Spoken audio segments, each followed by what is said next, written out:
귀찮은 할머니 드디어 치웠네. 이제 진짜 살 것 같아. 이수진이 샴페인 잔을 들어 올리며 승리의 미소를 지었다. 거실 소파에 앉은 남편 최민호도 안도의 한숨을 내쉬며 아내의 잔에 자신의 잔을 부딪혔다. 정말. 이제 우리만의 공간이네. 두 사람은 새로 이사한 펜트하우스에서 와인을 따르며 새로운 시작을 축하하고 있었다. 한복순을 요양원에 보낸 그날 저녁이었다. 30년간 청림 전통시장에서 순대국밥으로 이 집과 모든 재산을 일군 70세 노인의 빈자리는 그들에게 자유와 해방감만을 안겨다 주었다. 하지만 그들은 몰랐다. 제 손으로 키운 아들에게 버림받은 어머니의 분노가 얼마나 무서운 것인지를. 몇 달 전, 한복수는 새벽 4시면 어김없이 눈을 떴다. 30년간 몸에 밴 습관이었다. 무릎이 시큰거리고 허리가 뻐근했지만 그녀에게는 일어나야 할 이유가 있었다. 청림 전통시장 한편에 자리 잡은 복순이네 순대국밥의 하루가 시작되는 시간이었기 때문이다. 아이고, 또 무릎이 이래. 한복수는 침대에서 일어나며 작은 신음을 흘렸다. 70세의 나이가 무색하게 아직 꼿꼿한 허리였지만 세월의 무게는 관절 곳곳에 스며들어 있었다. 그래도 그녀는 멈출 수 없었다. 30년 전 남편을 잃고 홀로 아들을 키우며 시작한 이 일이 이제는 그녀의 전부가 되어 있었다. 간단히 세수를 마친 한복수는 시장으로 향했다. 아직 어둠이 가시지 않은 새벽거리는 고요했지만 시장 안은 벌써 활기를 띠기 시작했다. 채소 상인들이 트럭에서 물건을 내리고 생선 가게에서는 얼음을 깨는 소리가 들렸다. 복순이 언니, 오늘도 일찍이네. 옆 가게 과일상 사장 김영숙이 손을 흔들며 인사했다. 한복수는 환하게 웃으며 답했다. 그러게, 몸이 기계처럼 되어버렸어. 영숙아, 오늘 사과 어때? 언니 단골들한테는 특별히 좋은 걸로 골라줄게. 이런 정겨운 대화가 한복순의 하루를 열었다. 30년간 이어온 시장 인심.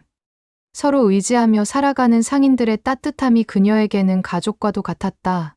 가게에 도착한 한복순은 능숙하게 순대국밥 준비를 시작했다. 밤새 우린 사골 국물에서 김이 모락모락 피어올랐다. 이 국물 맛 하나로 30년을 버틴 것이다. 비법이라고 할 것도 없었다. 그저 정성과 시간, 그리고 손님들을 가족처럼 생각하는 마음뿐이었다. 사장님, 아침부터 국밥 한 그릇이요. 첫 손님은 근처 건설 현장에서 일하는 김 기사였다. 15년째 단골이었다. 기사님, 오늘도 고생 많으시겠어요. 김치 많이 드세요. 한복수는 뜨끈한 순대국밥을 내어주며 김치를 넉넉히 곁들여 주었다. 이런 소소한 배려가 그녀만의 매력이었다. 오전 내내 손님들이 이어졌다. 아침을 거르고 온 대학생들, 야근을 마치고 해장하러 온 직장인들, 장을 보러 나온 동네 아주머니들, 각자의 사연을 가진 사람들이 한복순의 순대국밥으로 하루를 시작했다. 복순아, 혹시 들었어? 우리 대학 이전한다는 얘기? 단골 손님 중 하나인 김 교수가 국밥을 먹으며 말했다. 한복순의 귀가 번쩍 뜨였다. 대학 이전이요? 어디 대학 말이에요? 여기서 20분 거리에 있는 한빛대학교 말이야. 캠퍼스가 너무 좁아서 이쪽으로 이전을 추진 중이래. 부지도 이미 확정됐다고 하고. 세상에. 그럼 여기 완전 달라지겠네요. 한복수는 놀란 표정을 지었다. 대학이 오면 젊은 손님들이 많아질 것이고 자연히 장사도 더 잘 될 터였다. 30년 넘게 이 자리를 지켜온 보람이 있을 것 같았다. 맞아. 이 일대 땅값도 몇 배는 뛸 거야. 복순이 너 완전 대박 나겠네. 하지만 한복수는 돈보다는 다른 생각이 들었다. 더 많은 학생들에게 따뜻한 국밥을 해줄 수 있겠구나. 남편을 잃고 아들 하나 키우며 시작한 이 일이 이제는 그녀의 전부였다. 돈을 벌기 위해서가 아니라 누군가에게 따뜻한 한 끼를 제공한다는 것 자체가 그녀에게는 삶의 의미였다. 하루 장사를 마치고 집으로 돌아온 한복수는 혼자서 저녁을 먹었다. 아들 최민호는 결혼 후 따로 살고 있었고 한 달에 한 번 정도 얼굴을 보는 것이 전부였다. 며느리 이수진과는 더욱 어색했다. 홈쇼핑에서 상품을 판매하는 화려한 일을 하는 며느리와 시장에서 국밥을 끓이는 자신 사이에는 보이지 않는 벽이 있음을 느꼈다. 그래도 한복수는 만족했다. 건강하게 일할 수 있고 단골 손님들과 시장 상인들이라는 가족 같은 사람들이 있었다. 아들이 잘 살고 있으니 그것만으로도 충분했다. 하지만 운명은 때로 예상치 못한 방향으로 흘러간다. 한복순이 평범한 일상을 보내고 있을 때 멀지 않은 곳에서는 전혀 다른 계산이 이루어지고 있었다. 여보, 이거 봐. 진짜 대박이야. 이수진이 들뜬 목소리로 남편 최민호를 불렀다. 그녀의 손에는 스마트폰이 들려 있었고 화면에는 부동산 관련 기사가 띄워져 있었다. 한빛대학교 청림지구 이전 확정, 주변 땅값 급등 예상. 최민호는 기사를 읽으며 눈이 커졌다. 청림지구. 그거 우리 어머니 가게 있는 곳 아니야? 맞아. 그래서 말인데 우리가 좀 더 적극적으로 나서야 하지 않을까? 이수진의 눈에는 야심이 가득했다. 홈쇼핑 호스트로 일하며 나름 성공했다고 자부했지만 더 큰 꿈이 있었다. 자신만의 쇼핑몰을 만들고 강남에 스튜디오를 차리는 것. 그러기 위해서는 큰돈이 필요했다. 어머니한테 잘해드리면서 자연스럽게. 야, 그게 쉬운 일이야? 어머니는 돈에 대해서는 워낙 깐깐하셔. 최민호는 망설였다. 어머니 한복수는 30년간 시장에서 일하며 번 돈을 한 푼도 함부로 쓰지 않는 성격이었다. 아들인 자신에게도 용돈을 주는 것을 꺼려할 정도였다. 그래서 더 신중하게 접근해야 하는 거야. 우리가 진심으로 어머니를 모시고 싶다는 걸 보여드려야지. 이수진은 이미 머릿속으로 계획을 세우고 있었다.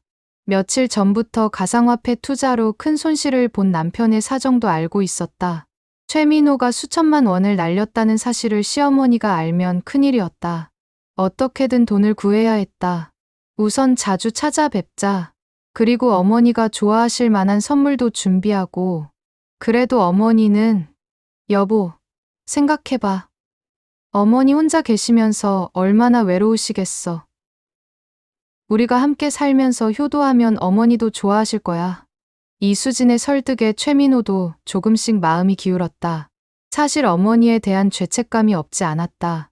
결혼 후에는 거의 찾아뵙지 못했고 어머니가 혼자 사시는 것도 마음에 걸렸다. 다음 주부터 아들 부부의 극진한 효도가 시작되었다. 어머니, 안녕하세요. 이수진이 환한 미소를 지으며 가게로 들어왔다. 손에는 고급 한과와 영양제가 들려 있었다. 어머, 수진아. 웬일로 이런 데까지? 한복수는 놀란 표정을 지었다. 며느리가 시장에 나타난 것은 처음이었다. 어머니 뵙고 싶어서요. 그리고 이거 드시라고 샀어요. 관절에 좋다고 하네요. 괜찮다. 괜찮다. 뭐 하러 이런 비싼 걸? 어머니, 저희가 그동안 너무 소홀했어요. 이제라도 제대로 효도해야죠. 이수진은 앞치마를 메고 설거지를 도와주었다. 평소 같으면 상상도 못할 일이었다. 다른 상인들도 신기한 듯 쳐다보았다. 어머, 복순이 며느리 오늘 왜 이래? 갑자기 효녀네. 한복순도 어색했지만 며느리의 정성이 나쁘지 않았다. 오랜만에 가족의 따뜻함을 느끼는 것 같았다. 이튿날에는 최민호가 찾아왔다. 어머니, 제가 너무 바빠서 자주 못 뵈어서 죄송해요. 아들아, 바쁜 건 알지? 괜찮다. 어머니, 건강검진은 정기적으로 받고 계세요? 아, 그런 건 귀찮아서. 안 돼요. 나이 드시면 더 꼼꼼히 챙기셔야 해요.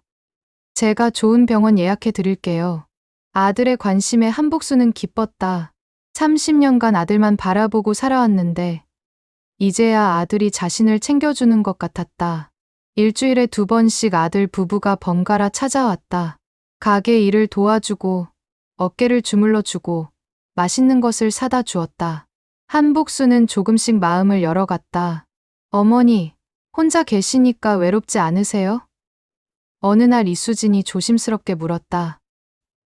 글쎄, 일이 있으니까 외롭지는 않은데 그래도 가족이 함께 있는 게 좋잖아요. 저희랑 같이 사시는 건 어떠세요? 한복수는 깜짝 놀랐다. 같이 산다고? 네. 어머니 연세도 있으시고 저희도 어머니와 함께 살면서 제대로 효도하고 싶어요. 한복수는 망설였다. 아들 부부와 함께 사는 것은 언젠가 꿈꿔왔던 일이었다. 하지만 며느리와의 관계, 그리고 자신의 자유로운 생활을 포기해야 한다는 부담도 있었다. 생각해 볼게.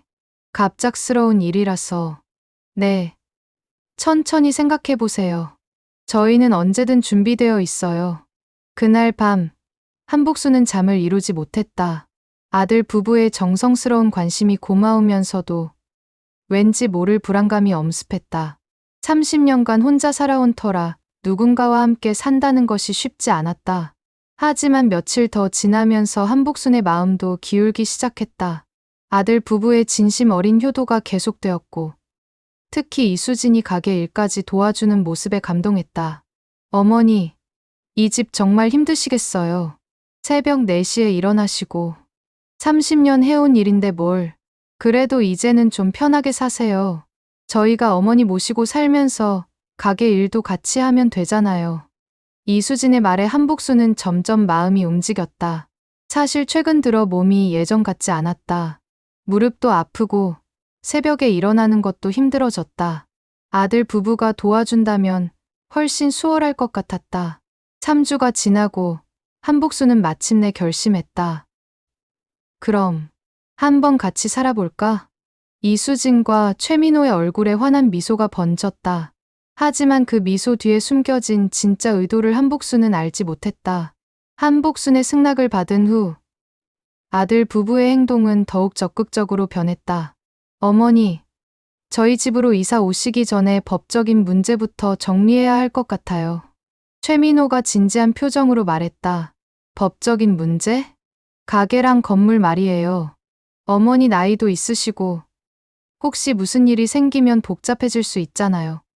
이수진이 끼어들었다. 맞아요. 미리미리 정리해 두시는 게 좋을 것 같아요.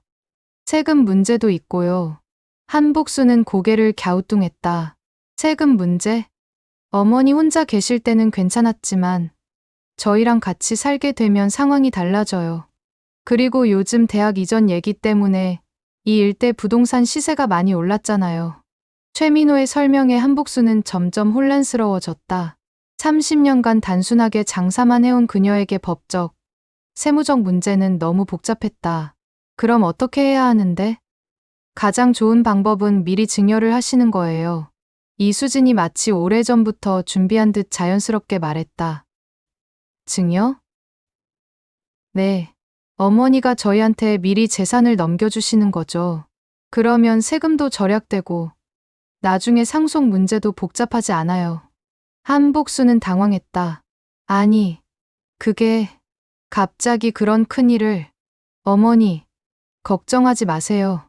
최민호가 어머니의 손을 잡았다. 저희가 어머니를 잘 모실 거예요. 오히려 어머니가 더 편하실 거예요. 재산 관리나 세금 같은 복잡한 일은 저희가 다 알아서 하고 어머니는 편히 쉬시면 돼요. 그래도 한복수는 여전히 망설였다. 30년간 피땀 흘려 모은 재산을 그냥 넘겨준다는 것이 쉽지 않았다.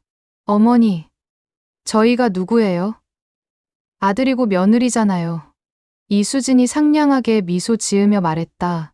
어차피 나중에는 다 저희가 물려받을 거잖아요. 미리 하시는 게 세금도 적게 나오고 좋아요. 맞아요, 어머니. 그리고 저희가 법적으로 소유자가 되면 가게 운영도 더 체계적으로 할 수 있어요. 대학이 오면 손님도 많아질 텐데 지금보다 더 크게 사업을 확장할 수도 있고요. 최민호의 말에 한복수는 조금씩 설득되기 시작했다. 아들이 가게 일에 관심을 보이는 것이 고마웠다. 정말 저희가 잘 모실게요. 어머니는 그냥 편히 계시기만 하면 돼요. 며칠에 걸친 설득 끝에 한복수는 마침내 고개를 끄덕였다. 그럼 한번 알아보자. 이수진과 최민호는 서로 눈을 맞추며 안도의 미소를 지었다. 일주일 후, 세 사람은 변호사 사무실에 앉아 있었다. 증여 계약서 작성해 드릴게요. 변호사가 서류를 준비하며 말했다. 혹시 조건 같은 건 없으세요? 조건이요? 한복순이 물었다. 예를 들어, 증여받는 분이 증여하시는 분을 부양해야 한다든지, 아, 그건 당연한 거 아닌가요? 이수진이 웃으며 말했다. 물론이죠. 저희가 어머니를 모시고 살 거니까요. 변호사가 고개를 끄덕이며 서류에 뭔가를 추가했다. 그럼 부양 의무 조항을 넣어서 작성하겠습니다. 한복수는 자신이 뭔가 중요한 결정을 하고 있다는 것을 알았지만 구체적으로 그것이 무엇을 의미하는지는 완전히 이해하지 못했다. 다만 아들과 며느리가 자신을 위해 이 모든 것을 준비해 주었다는 사실에 감사할 뿐이었다. 여기 서명해 주세요. 변호사가 내민 서류에 한복수는 조심스럽게 자신의 이름을 썼다. 30년 인생의 결실인 순대국밥 가게와 건물, 그리고 평생 모은 예금이 아들 최민호 명의로 넘어가는 순간이었다. 이제 정말 가족이 되었네요. 이수진이 한복순의 손을 잡으며 말했다. 어머니, 저희가 정말 잘 모실게요. 최민호도 어머니를 꼭 안았다. 한복수는 뭔가 후련하면서도 묘한 불안감을 느꼈다. 하지만 아들과 며느리의 진심 어린 모습에 그 불안감을 애써 무시했다. 그날 밤, 한복수는 자신의 집에서 마지막 밤을 보냈다. 내일부터는 아들 집에서 새로운 생활이 시작될 것이었다. 30년간 혼자 살아온 삶이 끝나고 가족과 함께하는 새로운 장이 열리는 것이었다. 하지만 그녀는 몰랐다. 이것이 시작이 아니라 끝의 시작이라는 것을. 아들 집으로 이사한 지 일주일이 지났다. 한복수는 낯선 환경에 적응하려고 노력했지만 뭔가 어색함을 지울 수 없었다. 처음 며칠간은 괜찮았다. 이수진은 여전히 친절했고 최민호도 어머니를 극진히 모셨다. 하지만 시간이 지나면서 분위기가 조금씩 달라지기 시작했다. 어머니, 거실에서 TV 보지 마시고 방에서 좀 쉬세요. 이수진이 화장을 하며 말했다. 왜? 방은 답답해서. 아, 제가 오늘 라이브 방송이 있어서요. 배경이 깔끔해야 해서. 한복수는 고개를 끄덕이며 자신의 방으로 들어갔다. 며느리의 일을 방해하고 싶지 않았다. 하지만 이런 일이 점점 잦아졌다. 어머니, 오늘은 일찍 주무세요. 손님이 오거든요. 어머니, 가게는 저희가 알아서 할 테니까 걱정하지 마세요. 어머니, 시장은 안 가셔도 돼요. 불편하시죠? 한복수는 점점 이상함을 느꼈다. 자신을 위한다는 말들이었지만 왠지 자신을 격리시키려는 것 같았다. 더 이상한 것은 가게 일이었다. 30년간 자신이 직접 관리하던 순대국밥집에 더 이상 관여할 수 없게 되었다. 최민호가 직원을 고용해서 운영하겠다고 했다. 어머니는 이제 푹 쉬셔야 해요. 그동안 얼마나 고생하셨어요. 하지만 한복순에게는 그 일이 인생의 전부였다. 일을 하지 않으니 하루가 너무 길고 무료했다. 일주일이 더 지나자 아들 부부의 태도는 더욱 노골적으로 변했다.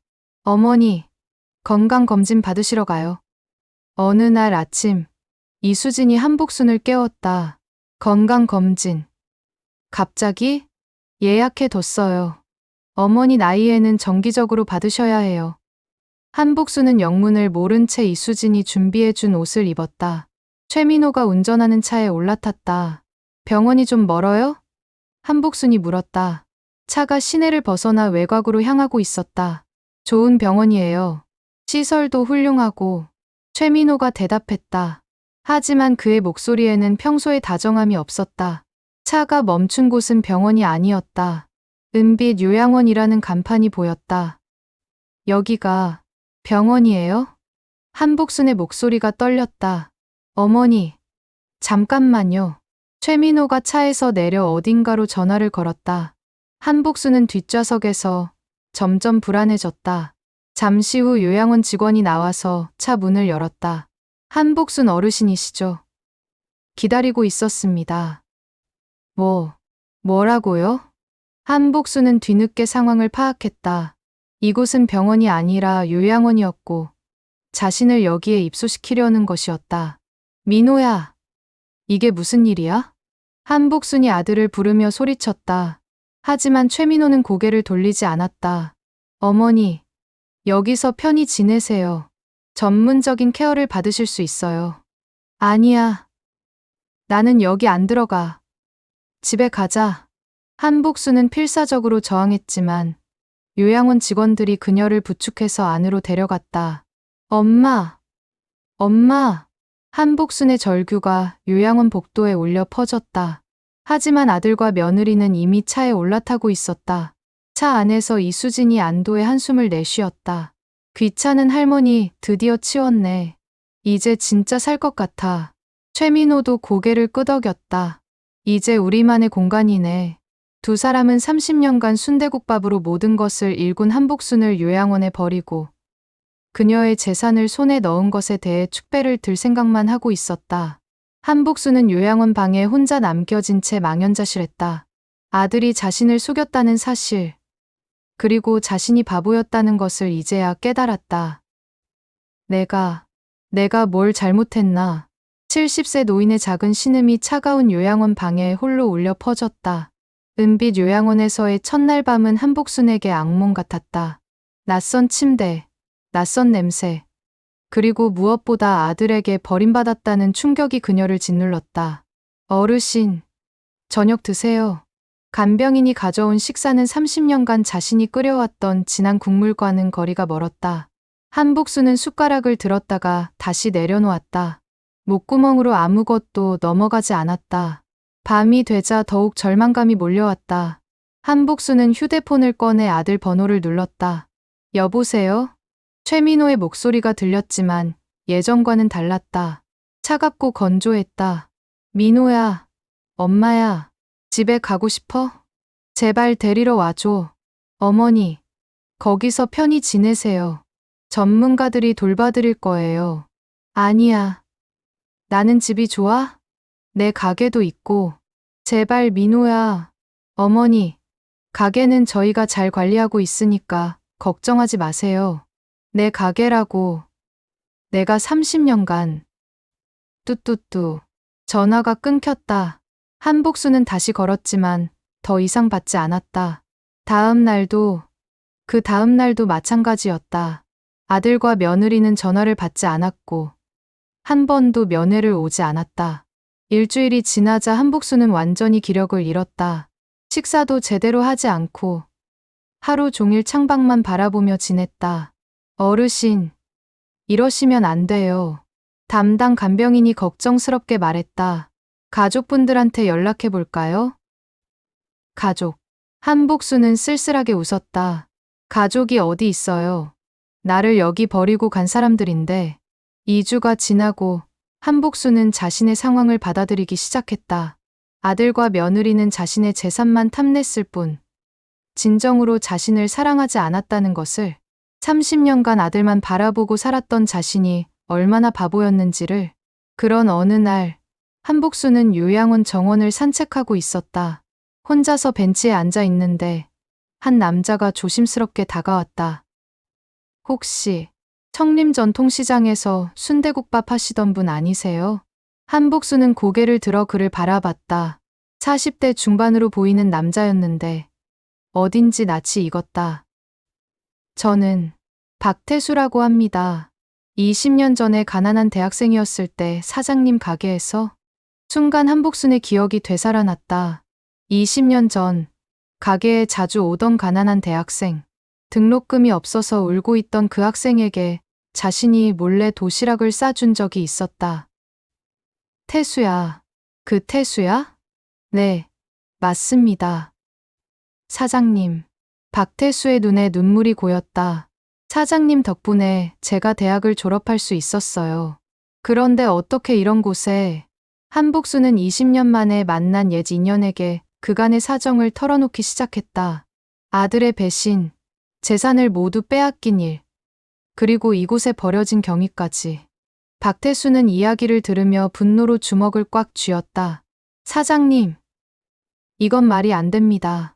절대 그냥 넘어갈 일이 아니에요. 이제 늙은 노인이 뭘 할 수 있겠어요. 아닙니다. 제가 도와드릴게요. 박태수는 지역신문 기자로 일하고 있었다. 20년 전 한복순의 도움을 잊지 않고 있었고 이제 자신이 그 은혜를 갚을 때라고 생각했다. 사장님, 저희가 아들과 며느리의 실상을 세상에 알려야 해요. 그리고 정당하게 되찾아와야 합니다. 한복순의 죽어있던 눈에 작은 불꽃이 다시 타오르기 시작했다.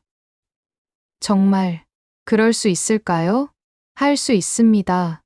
제가 도와드릴게요. 한복수는 그날 밤 오랜만에 깊이 잠들었다.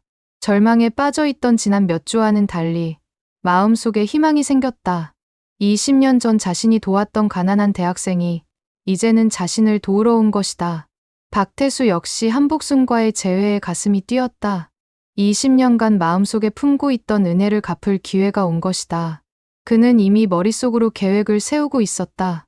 이수진과 최민호, 너희들이 무슨 짓을 했는지 세상에 다 알려주마. 한편 한복순의 재산을 차지한 최민호와 이수진은 꿈에도 모르고 있었다. 자신들이 버린 노인이 복수를 준비하고 있다는 것을, 그리고 그 복수가 얼마나 철저하고 무서운 것이 될지. 30년간 순대국밥 한 그릇으로 수많은 사람들의 마음을 따뜻하게 해준 한복순. 이제 그녀는 자신을 배신한 자들에게 차가운 정의의 맛을 보여줄 차례였다. 박태수와의 만남 이후 한복순의 일상은 완전히 달라졌다. 그동안 절망에 빠져있던 그녀에게 희망의 빛이 보이기 시작했다. 사장님, 제가 알아본 바로는 충분히 승산이 있어요. 박태수는 요양원 정원 벤치에서 한복순과 마주 앉아 진지하게 말했다. 진짜로? 네. 증여 계약서를 다시 검토해봤는데 부양 의무 조항이 명시되어 있어요. 아들분과 며느리분이 어머님을 부양하겠다는 조건으로 재산을 받은 거죠. 한복순의 눈이 번쩍였다. 그럼 그 조건을 어겼으니까. 맞습니다. 계약 위반이에요. 게다가 기망행위까지 있었고요. 박태수는 20년 전 가난한 대학생에서 이제는 지역신문의 베테랑 기자가 되어 있었다. 법적 지식도 어느 정도 있었고 무엇보다 한복순에 대한 은혜를 갚고 싶다는 마음이 간절했다. 하지만 우선은 증거가 필요해요. 아들분과 며느리분이 어떻게 살고 있는지, 사장님의 재산으로 무엇을 하고 있는지 확인해야 합니다. 어떻게 알 수 있을까요? 며느리분이 쇼핑호스트시죠. 그럼 분명 SNS나 온라인 활동을 많이 할 거예요. 제가 조사해 볼게요. 그날 저녁, 박태수는 자신의 사무실에서 이수진에 대한 조사를 시작했다. 기자로서의 취재력을 발휘해 이수진의 SNS 계정을 찾는 것은 어렵지 않았다. 화면을 보는 순간 박태수는 분노로 주먹을 꽉 쥐었다. 이수진의 인스타그램은 호화로운 생활의 전시장이었다. 명품 가방, 고급 레스토랑, 해외여행, 모든 것이 한복순의 희생 위에 세워진 허영이었다. 이건 정말 말이 안 되네.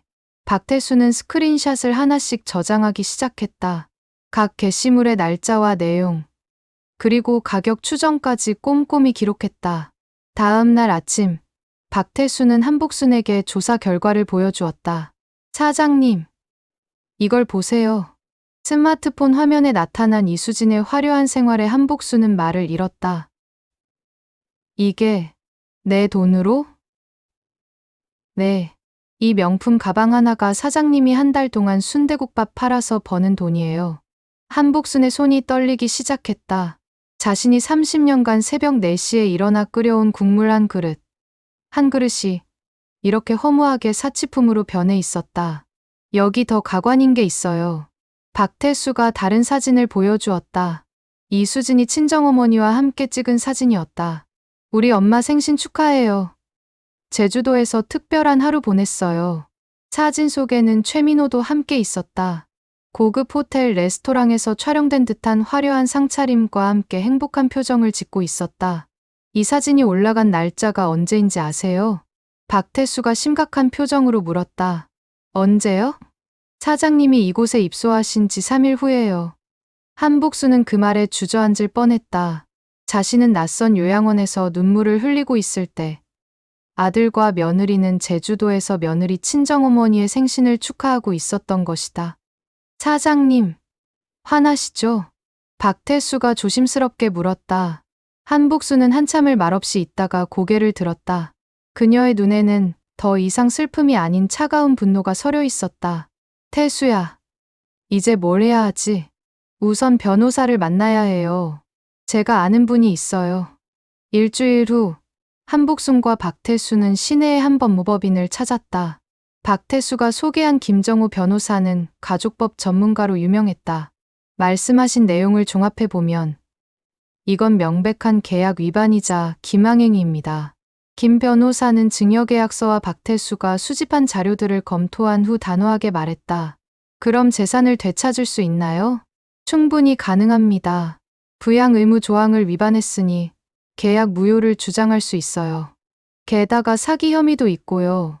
한복수는 안도의 한숨을 내쉬었다. 하지만 쉽지 않을 겁니다.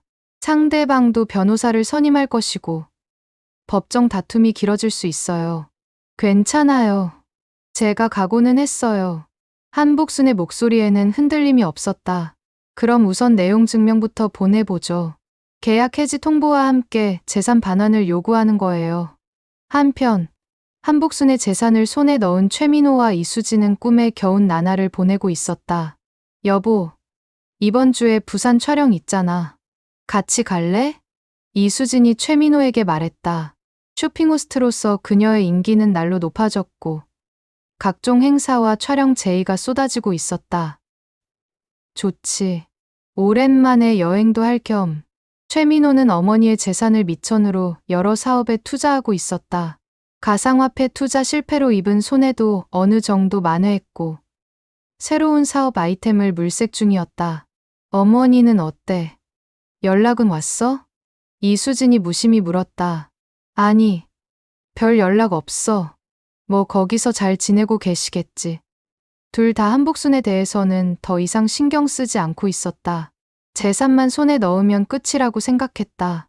그런 그들에게 청천벽력 같은 소식이 날아왔다. 여보, 이게 뭐야? 이수진이 팩스를 들고 소리쳤다. 뭐가? 내용 증명이야. 어머니가 변호사를 선임해서 계약 해지하고 재산 돌려달라고. 최민호는 서류를 받아보며 얼굴이 새하얗게 변했다. 이게 어떻게 된 거야? 어머니가 혼자서 이런 걸 할 리 없어. 누군가 뒤에서 부추기고 있는 거야. 이수진의 목소리가 날카로워졌다. 그럼 어떻게 하지? 정말로 재산을 돌려줘야 하는 거야? 진정해. 우선 우리도 변호사를 구하자. 하지만 마음은 급했다. 벌써 한복순의 돈 상당 부분을 써버린 상태였다. 만약 정말로 재산을 돌려줘야 한다면 절대 안 돼. 우리가 뭘 잘못했다고. 이수진이 히스테리를 부렸다. 며칠 후 최민호와 이수진은 서울의 한 대형 로펌을 찾았다. 비싼 변호사비를 감수하고라도 이 문제를 해결하고 싶었다.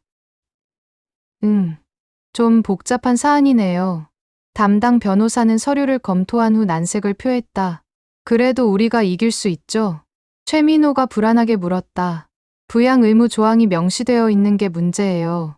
그리고 요양원 입소 과정에서 기망이 있었다고 주장한다면 기망이 뭔 기망이에요. 어머니 건강을 위해서 한 일인데 이수진이 발끈했다. 하지만 법적으로는 어머님이 원하지 않는 상황에서 강제로 입소시킨 것으로 볼 수 있어요. 변호사의 설명에 두 사람의 얼굴이 점점 어두워졌다. 그럼 어떻게 해야 하죠? 일단 화해를 시도해 보시는 게 어떨까요? 소송이 길어지면 언론의 관심을 받을 수도 있고. 언론. 요즘 이런 가족 갈등 사건들이 뉴스가 되는 경우가 많거든요. 특히 며느님이 유명인이시니 이수진은 그제야 사태의 심각성을 깨달았다. 자신의 이미지에 치명타가 될 수 있었다. 그러나 한복순의 마음은 이미 돌이킬 수 없을 만큼 굳어 있었다. 사장님, 상대방에서 화해 제안이 왔어요.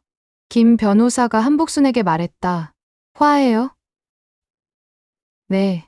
재산의 일부를 돌려주고 요양원비는 계속 부담하겠다고 하네요. 한복순은 잠시 생각에 잠겼다가 고개를 저었다. 안 되겠어요. 내가 원하는 건 온전한 사과와 모든 재산의 반환이에요. 법정 싸움이 길어질 수 있어요. 괜찮아요. 제가 30년간 버텨온 인내심이 있어요. 박태수가 한복순의 손을 잡았다. 사장님, 제가 끝까지 도와드릴게요. 고맙다. 태수야, 20년 전에 내가 내 도시락을 먹고 자란 게 이런 때를 위해서였나 보다. 소송이 시작되자 언론의 관심이 쏠리기 시작했다. 박태수가 자신의 신문사 인맥을 통해 조심스럽게 상황을 알린 것이 계기였다. 쇼핑호스트 A씨. 시어머니 재산 가로채고 요양원에 방치. 첫 기사가 나가자 다른 언론사들도 앞다투어 후속 보도를 했다. 30년 순대국밥 할머니. 아들 부부의 배신당해. 며느리의 SNS엔 명품. 시어머니는 요양원에. 이수진의 SNS에 있던 사치스러운 사진들이 그대로 기사에 실렸다. 네티즌들의 분노는 하늘을 찔렀다. 저런 인간들이 어떻게 사람이라고 할 수 있나. 30년 고생한 어머니를 저렇게 버리다니. 쇼핑호스트 방송 보이콧해야 한다.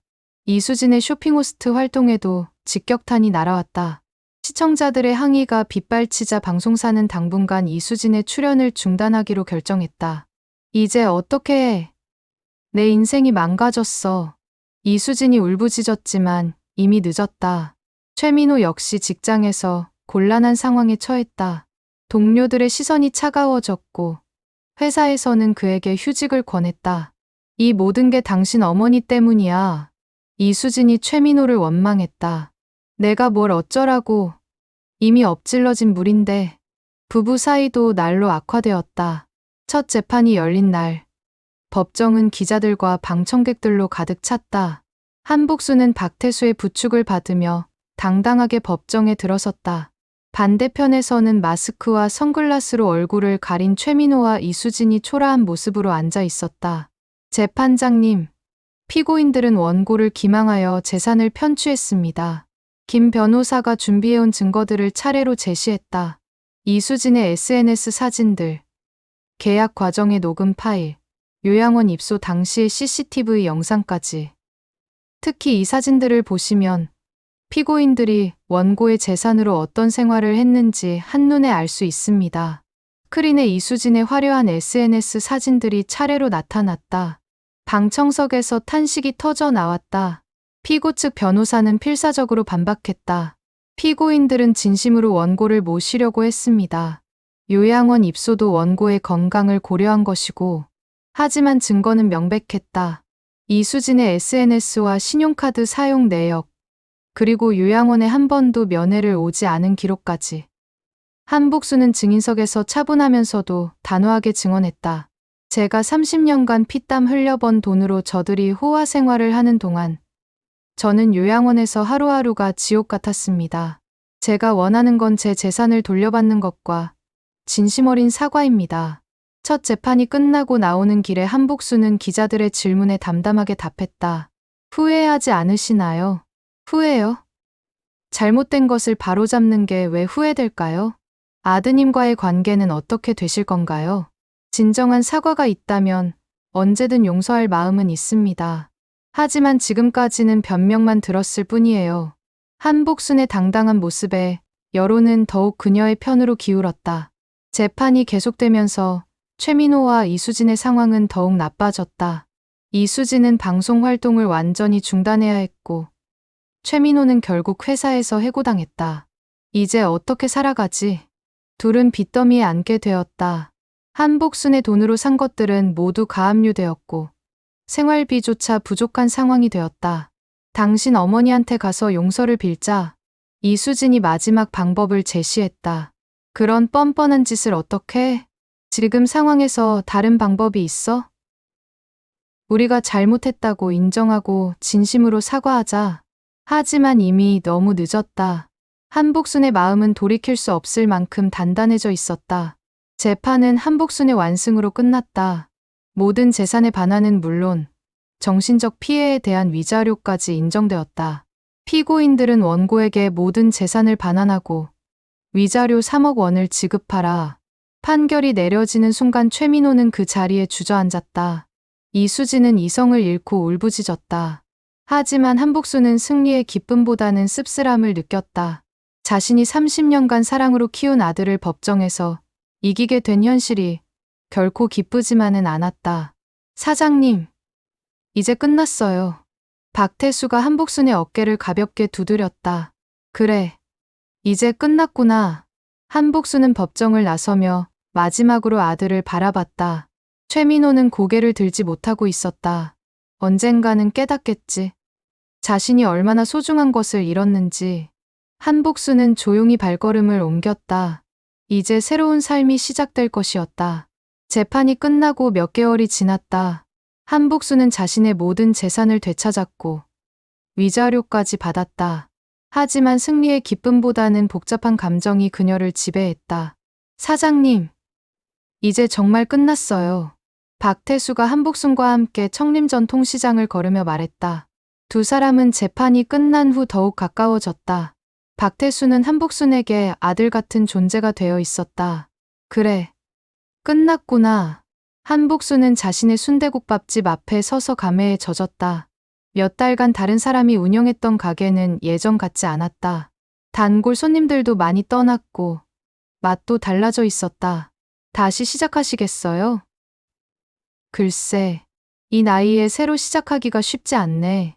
한복수는 솔직한 마음을 털어놓았다. 70세의 나이에 다시 새벽 4시에 일어나 국밥을 끓이는 일이 버거웠다. 그럼 이참에 편하게 사시는 건 어떠세요? 편하게 산다는 게 뭔지 모르겠어. 30년간 일만 해왔는데 두 사람은 시장을 천천히 걸었다. 상인들이 하나씩 인사를 건넸다. 복순이 언니, 정말 잘 됐어. 그 나쁜 놈들한테 당하고만 있을 줄 알았는데 언니가 이겼다고 뉴스에서 봤어. 속이 다 시원하더라. 한복수는 고마우면서도 쑥스러웠다. 자신의 가족사가 전국에 알려진 것이 부끄럽기도 했다. 한편 모든 것을 잃은 최민호와 이수진은 참담한 현실에 직면해 있었다. 여보, 이제 어떻게 살아가지? 이수진이 허름한 원룸에서 한숨을 쉬었다. 예전의 화려함은 온데간데 없고 이제는 생활비 걱정을 해야 하는 신세가 되었다. 모르겠어? 일단 일자리부터 구해야지. 최민호도 지쳐 보였다. 페류나라는 꼬리표가 붙은 후 어디서도 그를 반기지 않았다. 다 당신 어머니 때문이야. 왜 그렇게 고집을 부리셨대? 이제 와서 그런 말해서 뭐해? 이미 엎질러진 물인데 부부 사이는 날로 악화되었다. 경제적 압박과 사회적 지탄이 그들의 관계를 갉아먹고 있었다. 나는 못 살겠어. 이혼하자. 이수진이 마침내 폭탄 선언을 했다. 뭐라고? 다 당신 때문에 내 인생이 망가졌어. 더 이상 같이 살 수 없어. 최민호는 아무 말도 할 수 없었다. 실제로 모든 것이 자신의 잘못이었다. 이혼 절차가 진행되면서 최민호는 완전히 혼자가 되었다. 어머니도 아내도 모두 잃었다. 그제야 자신이 얼마나 소중한 것들을 잃었는지 깨달았다. 어느 날 밤, 최민호는 용기를 내어 어머니에게 전화를 걸었다. 여보세요? 한복순의 목소리가 들렸다. 예전과 달리 차갑고 경계하는 듯했다. 어머니, 저 민호예요. 한복순은 잠시 침묵했다. 무슨 일이야? 어머니, 제가 정말 잘못했어요. 용서해 주세요. 최민호의 목소리가 떨렸다. 지금 와서 그런 말을 하면 뭐가 달라지는데? 어머니, 제가 정말 후회하고 있어요. 이수진과도 이혼했고 저 혼자 남았어요. 한복수는 아들의 처지를 듣고도 마음이 쉽게 움직이지 않았다. 너무 깊은 상처를 받았던 것이다. 민호야, 엄마한테 한 일을 생각해봐. 나를 속이고 재산을 빼앗고 요양원에 버렸잖아. 죄송해요. 정말 죄송해요. 미안하다고 해서 다 해결되는 게 아니야. 이제 너도 어른이니까 내 인생은 내가 책임져야지. 어머니, 다시는 이런 일로 연락하지 마라. 한복수는 전화를 끊었다.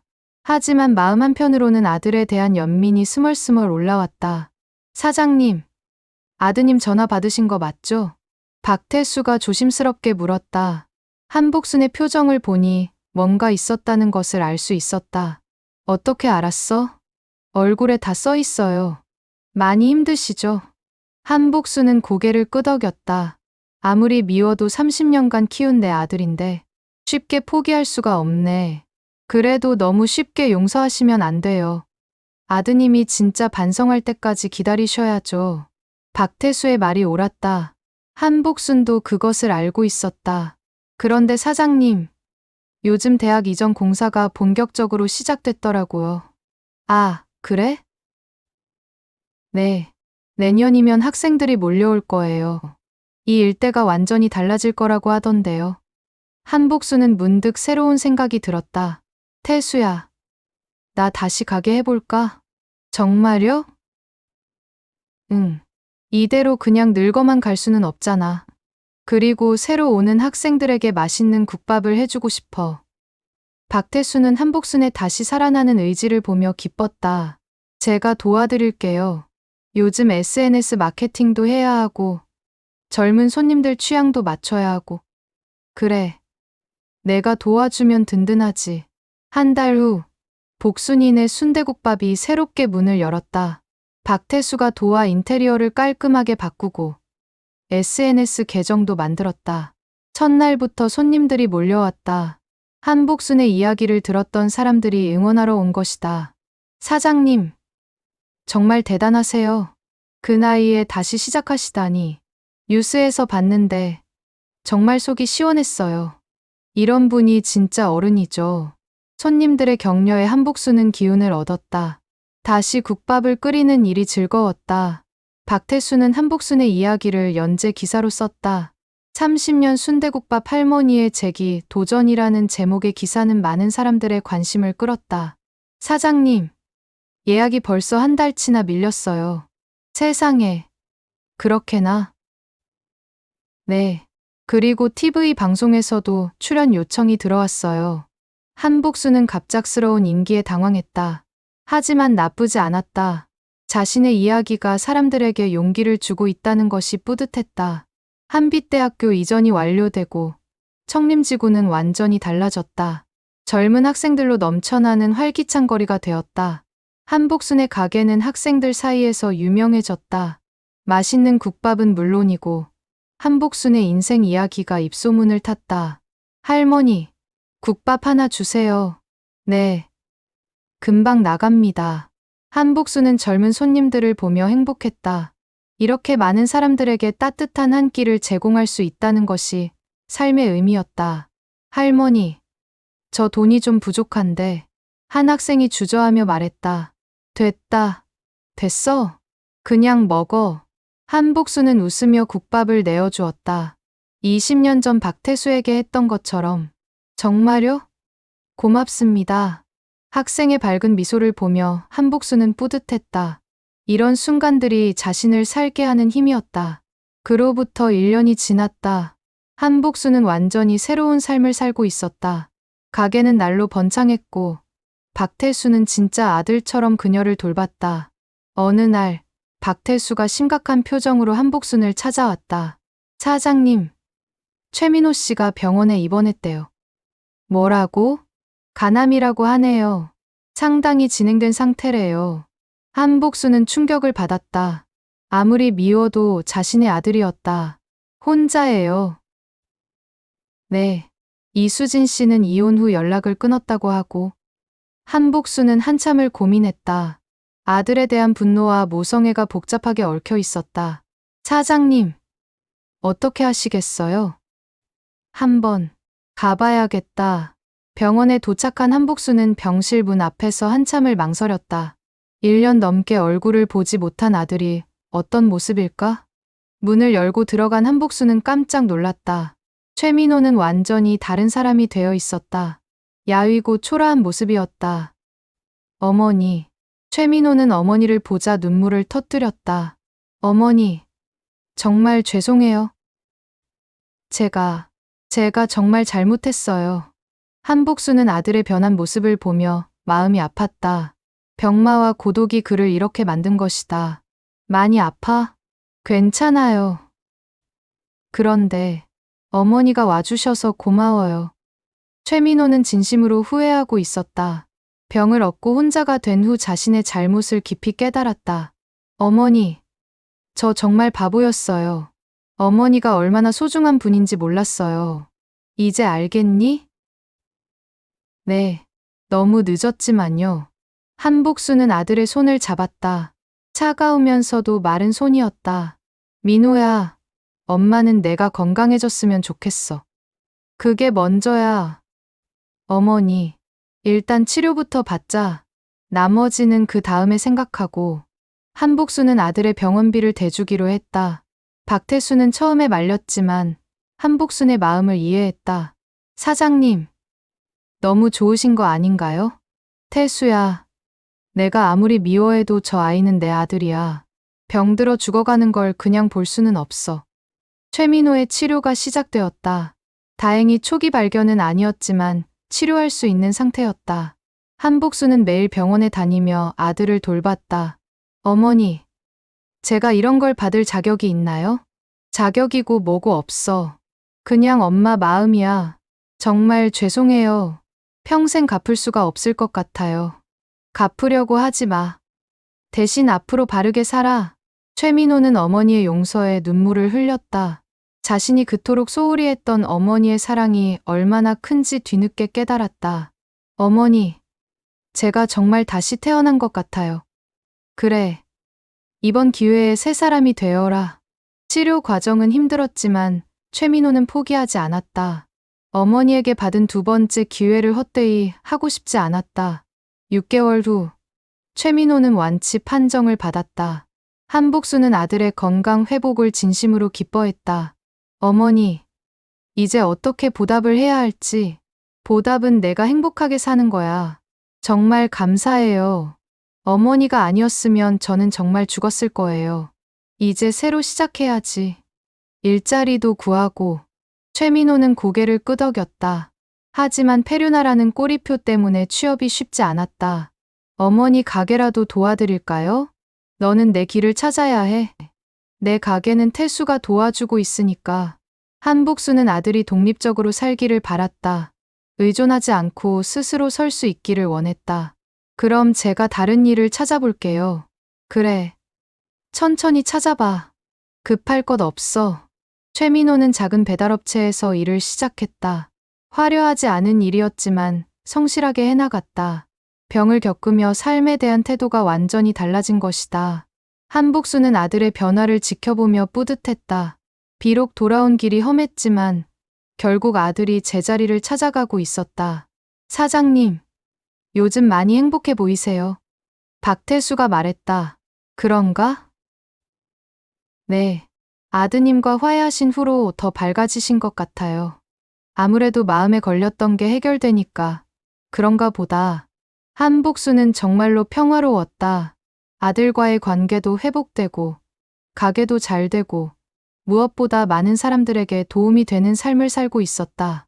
태수야, 내가 없었으면 이 모든 게 불가능했을 거야. 사장님이 워낙 강하셔서 가능했던 거예요. 아니야. 정말 고마워. 내가 진짜 내 아들 같아. 박태수도 한복순을 친어머니처럼 여기고 있었다. 20년 전의 은혜가 이런 아름다운 인연으로 이어진 것이다. 2년이 더 지났다.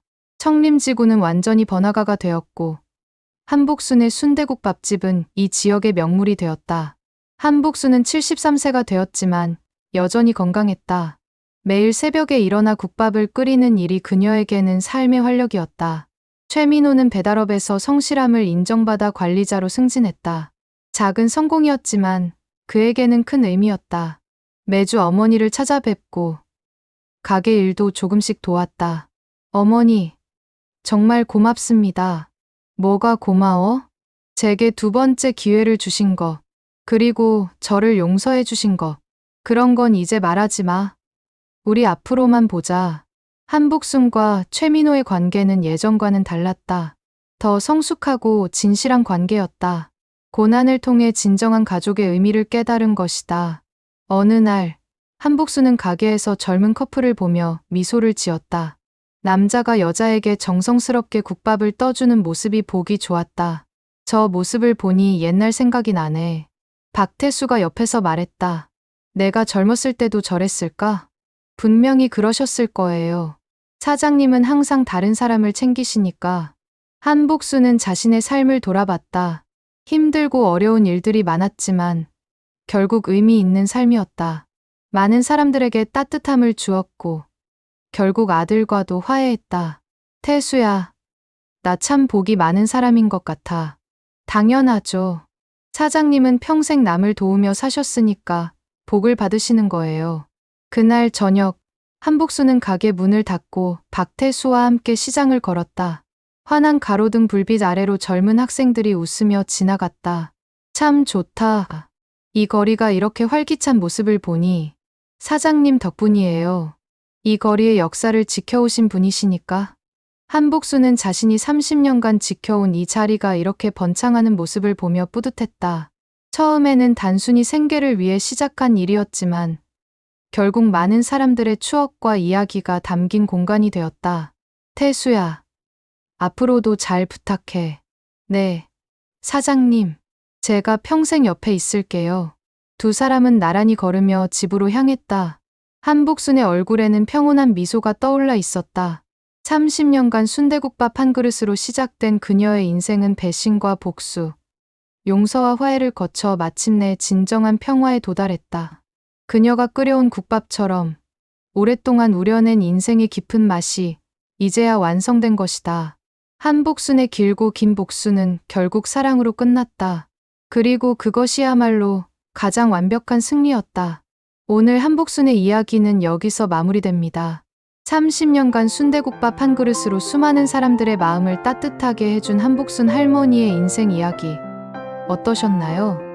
때로는 가장 가까운 사람에게 가장 큰 상처를 받기도 하지만 결국 진정한 사랑과 용서가 모든 것을 치유한다는 것을 보여준 감동적인 이야기였습니다. 한복순 할머니처럼 어려움 속에서도 굴복하지 않고 당당하게 맞서는 용기. 그리고 마지막에는 복수보다 용서를 택하는 넓은 마음이 우리 모두에게 큰 교훈을 줍니다. 혹시 끝까지 함께 해주신 분이 계시다면 잘 들었습니다. 댓글 하나만 남겨주세요. 여러분의 작은 반응 하나하나가 더 좋은 이야기를 만들어가는 큰 힘이 됩니다. 구독과 좋아요는 다음 이야기를 기대하게 만드는 가장 큰 응원입니다. 앞으로도 여러분의 마음을 따뜻하게 해드릴 수 있는 감동적인 이야기들로 찾아뵙겠습니다.